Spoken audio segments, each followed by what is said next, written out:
Hello friends, welcome to my channel S K garden tips. ನಾನು ಸುಮತಿ. ಇವತ್ತಿನ ನಮ್ಮ video ತುಂಬ ಇಂಟ್ರೆಸ್ಟ್ ಆದ ವಿಡಿಯೋ ಇದು. ನನ್ನ ಸಬ್ಸ್ಕ್ರೈಬರ್ ಒಬ್ಬರು ಕೇಳಿದರು, ಅವರಿಗೋಸ್ಕರ ಈ ವಿಡಿಯೋ ಮಾಡ್ತಾಯಿದ್ದೀನಿ. ಹಾಗೆ ಹೊಸಬರಿಗೆ ಯಾರಿಗಾದರೂ ಈ ವಿಡಿಯೋ ಯೂಸ್ ಆಗಲಿ ಅಂತ ಕಂಪ್ಲೀಟಾಗಿ ಡೀಟೇಲ್ಸ್ ಕೊಡ್ತಾಯಿದ್ದೀನಿ. ನೀವು ಕೊನೆ ತನಕ ನೋಡಿ, ನಿಮ್ಗೆ ಏನೋ ಡೌಟ್ಸ್ ಇದ್ದರೆ ನನಗೆ ಕೇಳ್ಬೋದು, ಓಕೆನಾ? ಇಷ್ಟ ಆದರೆ ಒಂದು ಲೈಕ್ ಕೊಡೋದು ಮಾತ್ರ ಮರಿಬೇಡಿ ಫ್ರೆಂಡ್ಸ್. ನೋಡಿ, ಸಾಧಾರಣವಾಗಿ ಗಿಡದ ಹುಚ್ಚಿದ್ದವರಿಗೆ ಟೆರೆಸ್ ಮೇಲೆ ಗಾರ್ಡನ್ ಬೆಳೆಸ್ಕೊಬೇಕಂತ ತುಂಬ ಇಂಟ್ರೆಸ್ಟ್ ಇರುತ್ತೆ. ಆ ಟೆರೆಸ್ ಗಾರ್ಡನಲ್ಲಿ ಸಿಮೆಂಟ್ ಮಾಡಿ ಹೇಗೆ ಕಟ್ಸ್ಕೊಳ್ಳೋದು, ಕಮ್ಮಿ ಖರ್ಚಲ್ಲಿ ಹೇಗಾಗುತ್ತೆ ಅಂತ ಈ ವಿಡಿಯೋದಲ್ಲಿ ಎಕ್ಸ್ಪ್ಲೇನ್ ಮಾಡ್ತೀನಿ, ನೀವು ನೋಡಿ ಫ್ರೆಂಡ್ಸ್. ನೋಡಿ, ಇದು ನಮಗೆ ಮನೇನ ಹ್ಯಾಂಡ್ ಓವರ್ ಮಾಡ್ತಾ ಅಂದರೆ ಬಿಲ್ಡರ್ ನಮ್ಗೆ ಕೊಡ್ತಾರೆ. ಈ ಥರ ಗೋಡೆಗೆ ಬಿಳಿ ಕಲರ್ ಹಾಕಿ ಕೊಟ್ಟಿರ್ತಾರೆ. ನಾರ್ಮಲಾಗಿ ಎಲ್ಲರ ಮನೆ ಕೊಡುವಂಥದ್ದು ಇದು. ಟೆರಕೋಟ ಕಲರ್ ಹಾಕಿಸಿದ್ದೆ. ಟೆರಕೋಟ ಕಲರ್ ಹಾಕಿಸ್ಬಿಟ್ಟು ಮೇಲ್ಗಡೆ ಬಳ್ಳಿ ತರಕಾರಿ ಬೆಳೆಸೋಗೋಸ್ಕರ ಚಪ್ಪರಕ್ಕೋಸ್ಕರ ಈ ಥರ ಸಿಮೆಂಟ್ ಬೋಲ್ಸ್ ಹಾಕ್ಬಿಟ್ಟು ಅದಕ್ಕೆ ಸ್ವಲ್ಪ ಪರ್ಮನೆಂಟ್ ಆಗಿರಲಿ ಅಂತ ಚಪ್ಪರ ಹಾಕಿದ್ದೆ. ಚಪ್ಪರ ಅಂತಾರಲ್ಲ, ಚಪ್ಪರ ಹಾಕ್ಸಿದ್ದೆ.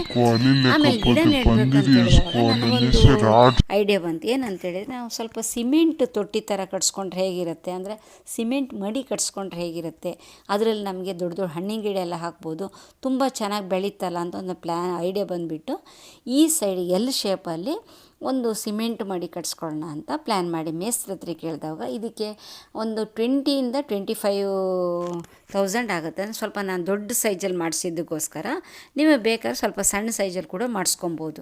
ಯಾಕಂತೇಳಿ ನಾನು ಬೇರೆ ಬೇರೆ ಕೆಲಸಗಳು ಕೂಡ ಮಾಡಿಸಿದ್ದೆ, ಅದಕ್ಕೋಸ್ಕರ ಅಷ್ಟು ಖರ್ಚಾಗಿದೆ. ನಿಮ್ಗೆ ಅಷ್ಟು ಖರ್ಚು ಬರೋಕ್ಕಿಲ್ಲ, ನಮಗೆ ಒಂದು 20,000 ತನಕ ಬರ್ಬೋದು ಖರ್ಚು, ಓಕೆನಾ? ಅಂದರೆ ಕಮ್ಮಿ ಖರ್ಚಲ್ಲಿ ಕೂಡ ಮಾಡ್ಬೋದು. ಅದು ನಿಮ್ಮ ಐಡಿಯಾ ಮೇಸ್ತ್ರಿ ಮೇಲೆ ಡಿಪೆಂಡ್ ಆಗಿರುತ್ತೆ.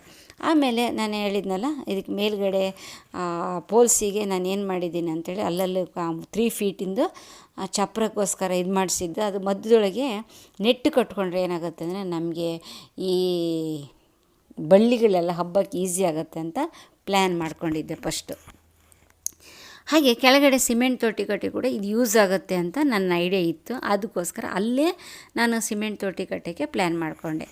ಈ ರೂಮು ನೋಡಿ, ನಿಮ್ಗೆ ಈ ರೂಮ್ ಬಗ್ಗೆ ಮುಖ್ಯವಾಗಿ ಹೇಳಬೇಕು. ಇದ್ರ ಕೆಳಗಡೆ ಒಂದು ಮಾಸ್ಟರ್ ಬೆಡ್ರೂಮ್ ಇದೆ. ಅಷ್ಟು ದೊಡ್ಡದು ಅಂದರೆ 15x14 ಅಷ್ಟು ದೊಡ್ಡದಿದೆ ಇದು.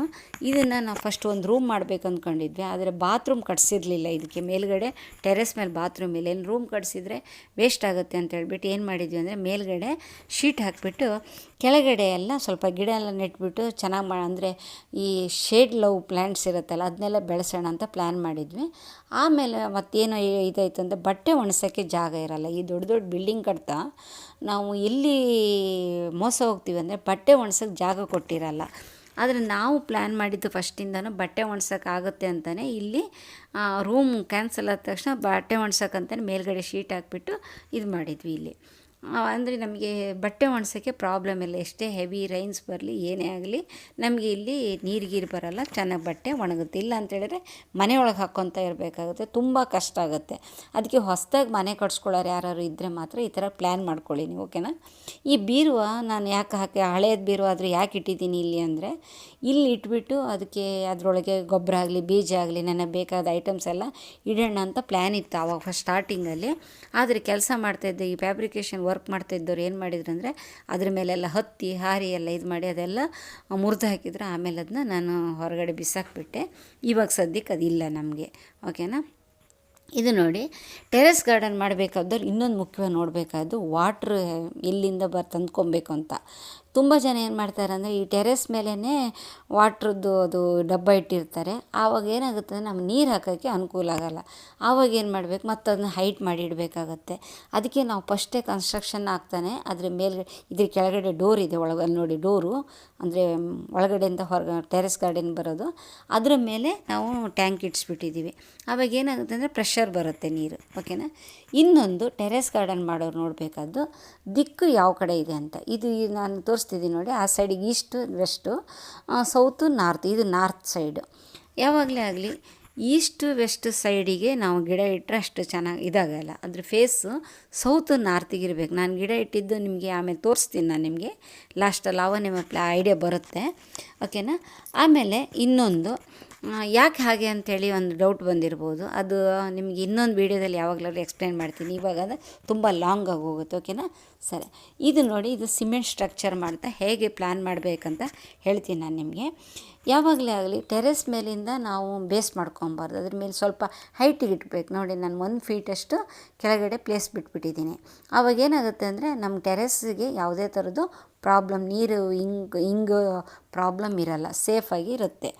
ಆಮೇಲೆ ಇನ್ನೊಂದು, ಆ ಕಡೆ ನಮಗೆ ಗೋಡೆ ಇದೆ, ಅಂದರೆ ಟೆರೆಸ್ ಮೇಲೆ ಗೋಡೆ ಇಟ್ಟಿರ್ತಾರಲ್ಲ, ಅದು 4.5 ಫೀಟ್ ಇದೆ ಅದು. ಆ ಗೋಡೆಗೆ ನಾವು ಈ ಗೋಡೆ ಆಧಾರ ಮಾಡ್ಕೊಂಡು ಈ ಸಿಮೆಂಟ್ ಸ್ಟ್ರಕ್ಚರ್ ಕಟ್ಟಿದರೆ ಏನಾಗುತ್ತೆ ಅಂದರೆ, ನಮಗೆ ಕ್ರಮೇಣ ನೀರು ಅದರಲ್ಲಿ ಹಿಂಗೋ ಭಯ ಇರುತ್ತೆ. ಆ ಗೋಡೆ ಮಧ್ಯೊಳಗೆ ಏನಾದ್ರು ಸೀಳ್ಬಿಟ್ರೆ, ಎಲ್ಲರೂ ಒಂದು ಸ್ವಲ್ಪ ಕ್ರ್ಯಾಕ್ ಬಂದಿದ್ದರೆ ಆ ನೀರೆಲ್ಲ ಇಂಗುತ್ತೆ ಅದರೊಳಗೆ. ಅದಕ್ಕೋಸ್ಕರ ಸೈಡಿಗೆ ಕೂಡ ಇನ್ನೊಂದು ಇಟ್ಟಿಗೆ ಇಟ್ಬಿಟ್ಟು ಇನ್ನೊಂದು ವಾಲ್ ಮಾಡಿದ್ದೀನಿ ನಾನು. ನಿಮ್ಗೆ ಅರ್ಥ ಆಗಿರ್ಬೋದು ನೋಡಿ, ಈ ಕಡೆ ಒಂದು ಇಟ್ಟಿಗೆ ಇದ್ದರೆ ಈ ಸೈಡಿಗೆ ಕೂಡ ಒಂದು ಇಟ್ಟಿಗೆ, ಅಂದರೆ ಮಧ್ಯೊಳಗೆ ನಮಗೆ ಸಿಮೆಂಟ್ ತೊಟ್ಟಿ ಥರ ಬಂದಿದೆ ಅದು. ಆವಾಗ ಏನಾಗುತ್ತೆ ಅಂದರೆ ನಮ್ಗೆ ಯಾವುದೇ ಥರದಲ್ಲೂ ಹೆದರಿಕೆ ಇರಲ್ಲ. ಟೆರೆಸ್ ಗಾರ್ಡನಲ್ಲಿ ನೀರು ಇಂಗುತ್ತೋ ಏನೋ, ನಾವು ಇಷ್ಟು ಇದಿಟ್ಟರೆ ಅಂಥೇಳಿ ಪ್ರಾಬ್ಲಮ್ ಏನಿರಲ್ಲ. ಆಮೇಲೆ ಇನ್ನೊಂದು ನೋಡಿ, ಇದು ನಾನು ಡೆಪ್ತ್ ಎಷ್ಟು ತೊಗೊಂಡಿದ್ದೀನಿ ಅಂದರೆ 3.5 ಫೀಟ್ ಇದೆ. ಅಂದರೆ ನಾನು ಹೇಳಿದ್ನಲ್ಲ ಇಷ್ಟಕ್ಕೆ ಮುಂಚೆ, ಗೋಡೆ 4.5 ಫೀಟ್ ಇದೆ, 1 ಫೀಟ್ ಕೆಳಗಡೆಯಿಂದ ಇದೆ. ಅದು ಕಂಪ್ಲೀಟಾಗಿ ಮೇಲ್ಗಡೆ ತನಕ ಕವರ್ ಮಾಡಿಬಿಡಿ, ಅಂದರೆ ನೋಡೋಕ್ಕೆ ಚೆನ್ನಾಗಿರುತ್ತೆ ಅಂತ ನನ್ನ ಐಡಿಯಾ. ಇವಾಗ ಏನು ಅನಿಸ್ತಂತಿದೆ ಅಂದರೆ, ಇಷ್ಟು ಬಿಟ್ಬಿಟ್ಟಿದ್ರೆ ಆಗೋಗ್ತಿತ್ತೇನೋ, ಸಾಕಾಗ್ತಿತ್ತೇನೋ, ಅಷ್ಟು ಹೈಟ್ ತೊಗೊಳೋದು ಅಗತ್ಯ ಇರಲಿಲ್ಲ ಅನ್ನೋದು ಈಗ ಅನ್ನಿಸ್ತಾ ಇದೆ. ಯಾಕಂದರೆ ಸ್ವಲ್ಪ ಕೆಲಸ ಮಾಡ್ಕೊಳ್ಳೋಕೆ ಕೂಡ ಅನುಕೂಲ ಆಗುತ್ತೆ, ನೋಡೋಕ್ಕೂ ಸ್ವಲ್ಪ ಇದಿರುತ್ತೆ ಅಂದ್ಕೊಂಡೆ. ಆದರೆ ನಾನು ಫಸ್ಟ್ ಮಾಡೋದಾಗ ಏನಿತ್ತು ಐಡಿಯಾ ಅಂದರೆ, ಹಣ್ಣಿನ ಗಿಡ ಬೆಳೆಸ್ಬೇಕಂತ ಇತ್ತಿಲ್ಲ ಐಡಿಯಾ. ಹಣ್ಣಿನ ಗಿಡ ಎಲ್ಲ ಹಾಕಿಬಿಟ್ರೆ ತುಂಬ ಚೆನ್ನಾಗಿರುತ್ತೆ ಅಂತ. ಯಾಕಂದ್ರೆ ಆವಾಗ ಈ ಗೋಡೆ ಇದೆಲ್ಲ ಕಟ್ಸ್ತಿದ್ದಾಗ ಸ್ವಲ್ಪ ಮಂಗನ ಕಾಟ ಕಮ್ಮಿ ಇತ್ತು ನನಗೆ. ಆಮೇಲೆ ಪ್ರಾಬ್ಲಮ್ ಜಾಸ್ತಿ ಆಯಿತು. ನೋಡಿ, ಈ ಥರ ಉದ್ದಕ್ಕೆ ಬಂದಿದೆ ನೋಡಿ, ಎಲ್ ಶೇಪಲ್ಲಿ ಕಟ್ಸಿದ್ದೀನಿ ನಾನು. ಈ ಎಲ್ ಶೇಪಲ್ಲಿ ಯಾಕೆ ಕಟ್ಸಿದ್ದೀನಿ ಅಂತೇಳಿದರೆ, ಆಮೇಲೆ ನಮ್ಗೊಂದು ವೇಳೆ ಗಾರ್ಡನಿಂಗ್ ಮಾಡೋಕ್ಕಾಗಲಿಲ್ಲ, ಹುಷಾರೇನಿಲ್ಲ, ಮಾಡೋಕ್ಕಾಗಲಾರ್ದೆ ಪರಿಸ್ಥಿತಿ ಬಂತು ಅಂದ್ಕೊಂಡ್ರೂ ಕೂಡ, ಈ ಮಧ್ಯದೊಳಗಿಟ್ಟು ಗ್ರೋ ಬ್ಯಾಗ್ಸ್ ಎಲ್ಲ ತೆಗೆದ್ರೂ ಕೂಡ ಈ ಸೈಡ್ ವಾಲಿಗೆ ಇದು ಅಟ್ಯಾಚ್ ಆಗಿರೋಕ್ಕೋಸ್ಕರ ನಮಗೆ ಟೆರೆಸ್ ಗಾರ್ಡನ್ ಅಷ್ಟೇ ಚೆಂದವಾಗಿ ಇರುತ್ತೆ, ಯಾವುದೇ ಥರದ ಮೆಸ್ಸಿಯಾಗಿರಲ್ಲ. ತುಂಬ ಜನ ಏನು ಮಾಡ್ತಾರೆ ಅಂದರೆ, ಮಿಡ್ಲಲ್ಲಿ ಕಟ್ಬಿಟ್ಟಿರ್ತಾರೆ, 4-5 ಥರ ಕಟ್ಬಿಟ್ಟಿರ್ತಾರೆ. ಆಮೇಲೆ ಗಾರ್ಡನ್ ಮಾಡಲಾರ್ದಿದ್ದಾಗ ಅದು ತೆಗ್ಸೋದೊಂದು ದೊಡ್ಡ ಪ್ರಾಬ್ಲಮ್ ಆಗೋಗುತ್ತೆ. ಅದಕ್ಕೋಸ್ಕರ ಯಾವಾಗಲೇ ಆಗಲಿ ಸೈಡಿಗೆ ಹಾಕ್ಬಿಡಿ, ಆವಾಗ ನಿಮಗೆ ಬೇಕಾದವಾಗ ಯೂಸ್ ಮಾಡ್ಕೊಳಕ್ಕಾಗುತ್ತೆ. ಇದು ಪಿಲ್ಲರಿಗೆ ಸಾಧಾರಣವಾಗಿ ಕವರಿಂಗ್ ಮಾಡಿಬಿಟ್ಟಿರ್ತಾರೆ ಬಿಡಿ. ಈ ಪಿಲ್ಲರನ್ನು ನಾವು ಅದಕ್ಕೆ ಮಣ್ಣು ನೀರು ಹಾಕೋಕ್ಕೆ ಪ್ಲ್ಯಾನ್ ಮಾಡಿದ್ವಿ ಅಂದರೆ, ಈ ಪಿಲ್ಲರಿಂದ ಕೂಡ ನೀರು ಹಿಂಗುತ್ತೆ ಅನ್ನೋ ಒಂದು ಡೌಟ್ ಇರುತ್ತೆ, ಒಂದು ಡೇಂಜರ್ ಕೂಡ ಇರುತ್ತೆ ಯಾವಾಗಲೇ ಆಗಲಿ. ಯಾಕಂದರೆ ನಾನು ಎಷ್ಟು ಮುಂಚೆ ಹೇಳ್ದಂಗೆ ಕ್ರ್ಯಾಕ್ ಬಂದರೆ ಪ್ರಾಬ್ಲಮ್, ಅದು ಕೂಡ ನಾನೊಂದು ಪ್ಲ್ಯಾನ್ ಮಾಡಿದ್ದೀನಿ, ತೋರಿಸ್ತೀನಿ ನಿಮಗೇನಂತ. ಇದು ನೋಡಿ, ಇದು ಇನ್ನೊಂದು ಪಿಲ್ಲರ್. ಇದು ನನ್ನ ಟೆರೆಸಿ ಮಿಡ್ಲಲ್ಲಿ ಬಂದಿದೆ, ಅದಕ್ಕೋಸ್ಕರ ಅದು ಕಂಪ್ಲೀಟಾಗಿ ತೆಗೆದುಬಿಟ್ಟು ಅದ್ರ ಮೇಲೆ 2-3 ಲೇಯರಲ್ಲಿ ಸಿಮೆಂಟ್ ಹಾಕ್ಸ್ಬಿಟ್ಟು ಅದಕ್ಕೆ ಕವರ್ ಮಾಡಿಸ್ಬಿಟ್ಟಿದ್ದೀನಿ. ಯಾಕಂದ್ರೆ ಮಿಡ್ಲಲ್ಲಿದೆ, ಅದು ನೋಡೋಕ್ಕೆ ಚೆಂದ ಕಾಣಿಸಲ್ಲ ಅಂತೇಳ್ಬಿಟ್ಟು ಅದನ್ನು ತೆಗೆಸ್ಬಿಟ್ವಿ. ಆ ಸೈಡಿಗೆ ಇದ್ದಿದ್ದು ಈ ಸೈಡಿಗೆ ಇದ್ದಿದ್ದೆಲ್ಲ ಇದೆ ನೋಡಿ. ಇದು ಸಿಮೆಂಟ್ ಪ್ಲಾಸ್ಟ್ರ್, ಅದರ ಮೇಲೆ ಕತೆ. ಇದು ಸಿಮೆಂಟ್ ಒಂದು ಸರ್ತಿ ಮಾಡಿರ್ತಾರಲ್ಲ, ಅಷ್ಟು ಮಾಡಿದ ಮೇಲೆ ಒಂದು 15-20 ದಿವಸ ಹಾಗೆ ಬಿಟ್ಬಿಟ್ಟಿದ್ದೆ ನಾನು. ಯಾಕೆ ಅಂತೇಳಿ ಹೇಳ್ತೀನಿ ನಾನು ನಿಮಗೆ. ಇವಾಗ ಪಿಲ್ಲರ್ನ ಯಾವ ಥರ ಕವರ್ ಮಾಡಿದ್ದೀನಿ ಅಂತ ತೋರಿಸ್ತೀನಿ ನಿಮಗೆ. ಈ ಪಿಲ್ಲರಿಗೆ ಆ ಸೈಡಿಗೆ ಈ ಸೈಡಿಗೆ ಇಟ್ಟಿಗೆ ಕೊಟ್ಬಿಟ್ಟು ಮಧ್ಯದೊಳಗೆಲ್ಲ ಕಲ್ಲು ಸಿಮೆಂಟ್ ಎಲ್ಲ ತುಂಬಿಸ್ಬಿಟ್ಟಿದ್ವಿ. ಈಗ ಏನಾಗುತ್ತೆ ಅಂದರೆ, ಪಿಲ್ಲರಿಗೆ ನೀರು ಹೋಗೋ ಚಾನ್ಸಸ್ ಇರಲ್ಲ. ಇಲ್ಲಿ ಯಾವುದೇ ಕಡೆಯಲ್ಲೂ ಕೂಡ ನೀರು ಹೋಗೋಕ್ಕೆ ಸಾಧ್ಯವೇ ಇಲ್ಲ.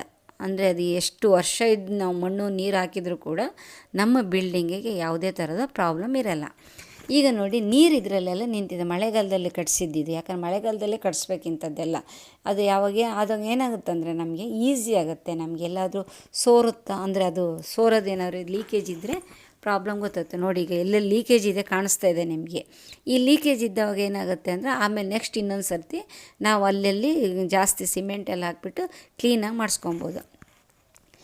ಇದು ಸ್ವಲ್ಪ ನಮ್ಮ ಕೆಳಗಡೆ ಬೆಡ್ರೂಮಲ್ಲಿ ವಿಂಡೋ ಸೀಟ್ ಇದೆ. ವಿಂಡೋ ಸೀಟಿ ಬಂದಿದ್ದರಿಂದ ಇದೇನಾಗಿದೆ, ಟೆರೆಸ್ ಸ್ವಲ್ಪ ಮುಂದಕ್ಕೆ ಹೋಗಿಬಿಟ್ಟಿದೆ. ಆ ಮುಂದಕ್ಕೆ ಹೋಗಿತ್ತಲ್ಲ, ಅಲ್ಲಿ ಏನು ಮಾಡಿದ್ದೀನಿ ಅಂದರೆ ನಾನು ಬೆಂಚ್ ಥರ ಮಾಡಿಸಿದ್ದೀನಿ. ಇದ್ರ ಮೇಲೆ ನಾವು ಗಿಡ ಇಟ್ಕೊಳ್ಳೋಕ್ಕಾಗತ್ತೆ, ಕೆಳಗಡೆ ಕೂಡ ಗಿಡ ಇಟ್ಕೊಳ್ಬೋದು. ನೋಡಿ, ಇನ್ನೊಂದು ಸೈಡಿಗೆ ಅಲ್ಲೂ ಕೂಡ ಸೇಮ್ ಕೆಳಗಡೆ ವಿಂಡೋ ಸೀಟ್ ಬಂದಿದೆ, ಅಲ್ಲೂ ಕೂಡ ಈ ಥರ ಇನ್ನೊಂದು ಬೆಂಚ್ ಮಾಡಿಸಿದ್ದೀನಿ. ಇಲ್ಲೂ ಕೂಡ ನಾನು ಗಿಡ ಎಲ್ಲ ಇಟ್ಟಿದ್ದೀನಿ. ಇದು ನಿಮಗೆ ಈಗಿನ ಪ್ರೆಸೆಂಟ್ ವೀಡಿಯೋದಲ್ಲಿ ನೋಡಿ ಗೊತ್ತಾಗುತ್ತೆ. ಪೋಲ್ಸ್ ಕೂಡ ಈ ಥರ ಸ್ಟಾರ್ಟಿಂಗಲ್ಲಿ ಈ ಥರ ಹಾಕ್ಸಿದ್ದೆ ನಾನು. ಆಮೇಲೆ ಇದನ್ನು ತೆಗೆದುಬಿಟ್ಟು ಬೇರೆ ಜಾಲಿ ಹಾಕ್ಸಿದ್ವಿ, ಅದು ನಿಮ್ಗೆ ಲಾಸ್ಟ್ ವೀಡಿಯೋದಲ್ಲಿ ತೋರಿಸ್ತೀನಿ. ಇಲ್ಲಿ ನೋಡಿ, ಇದು ಒಂದು 10-11 ಫೀಟಷ್ಟು ಉದ್ದುದ್ದು ಕೂತ್ಕೊಳ್ಳೋಕ್ಕೆ ಅನುಕೂಲವಾಗಷ್ಟು ನಾನು ಬೆಂಚ್ ಮಾಡಿಸ್ಕೊಂಡಿದ್ದೀನಿ. ಯಾಕಂತೇಳಿದರೆ ಟೆರೆಸ್ಸಲ್ಲಿ ಕೂತ್ಕೊಳ್ಳೋಕ್ಕೆ ಒಂದು ಬೆಂಚ್ ಇರೋದು ಒಳ್ಳೆಯದು ಅಂತ ನನ್ನ ಉದ್ದೇಶ. ಅದು ನೀವು ಗಾರ್ಡನ್ ಮಾಡ್ಕೊಳ್ಳಾರ್ದೇ ಪ್ರಾಬ್ಲಮ್ ಏನಿರಲ್ಲ. ಈ ಥರ ಒಂದು ಮೂಲೆಯಲ್ಲೊಂದು ಬೆಂಚ್ ಕೂತ್ಕೊಳ್ಳೋಂಥ ಥರ ಮಾಡಿಕೊಂಡ್ರೆ ಮಕ್ಳು ಆಡ್ತಿದ್ದ ನೋಡೋಕ್ಕಾಗುತ್ತೆ. ನಮ್ಮ ಸಾಯಂಕಾಲ ಟೈಮ್, ಈವ್ನಿಂಗ್ ಟೈಮ್ ಒಂದು ಸ್ವಲ್ಪ ಗಾಳಿ ಕೂತ್ಕೊಳ್ಳೋಕ್ಕಾಗುತ್ತೆ. ಈ ಥರ ಎಲ್ಲ ಯೂಸ್ ಆಗುತ್ತೆ ಅಂತ ಆ ಥರ ಬೆಂಚ್ ಮಾಡಿಸಿದ್ದೀನಿ. ಓಕೆನಾ? ನೋಡಿ, ಇದು ಎಲ್ ಶೇಪಲ್ಲಿ ಬಂದಿದೆ ನೋಡಿ. ಇದೀಗ ಇದಕ್ಕೆ ನಾನು ಇಷ್ಟು ಮುಂಚೆ ಹೇಳ್ದಂಗೆ ಒಂದು 20,000-22,000 ಅಷ್ಟೇ ನನ್ನ ಖರ್ಚು ಬಂದೆ. ಅಂದರೆ ಬೆಂಚೆಲ್ಲ ಸೇರಿಸ್ಬಿಟ್ಟು. ಈಗ ನಿಮಗೆ ಬೆಂಚೆಲ್ಲ ನಿಮಗೆಲ್ಲ ಟೆರೆಸಿಗೆ ಅದು ಅನುಕೂಲ ಏನು ಇರೋಲ್ಲ ಬೆಂಚ್ ಮಾಡಿಸ್ಕೊಳ್ಳೋಕ್ಕೆ. ಅಂಥವ್ರು ಬಿಟ್ಟರು ಕೂಡ ನಮಗೊಂದು 15,000-20,000 ತನಕ ಖರ್ಚು ಬರುತ್ತೆ. ಇದನ್ನು ನೀವು ಡೆಪ್ತ್ ಇನ್ನೂ ಕಮ್ಮಿ ಮಾಡ್ಕೊಬೋದು, ಅವಾಗ ಇನ್ನೂ ಕಮ್ಮಿ ಖರ್ಚು ಬರುತ್ತೆ. ಓಕೆನಾ? ನೋಡಿ, ಮಿಡ್ಲಲ್ಲಿ ನಾನು ಈ ಥರ ಇದು ಮಾಡಿದೆ. ಆ ಸೈಡಿಗೆ ಎದುರು ಸೈಡಿಗೆ ಕಾಣಿಸ್ತಿರೋದು ಇಷ್ಟು, ನಾನು ನಿಂತಿರೋ ಥರ ಬೆಸ್ಟು.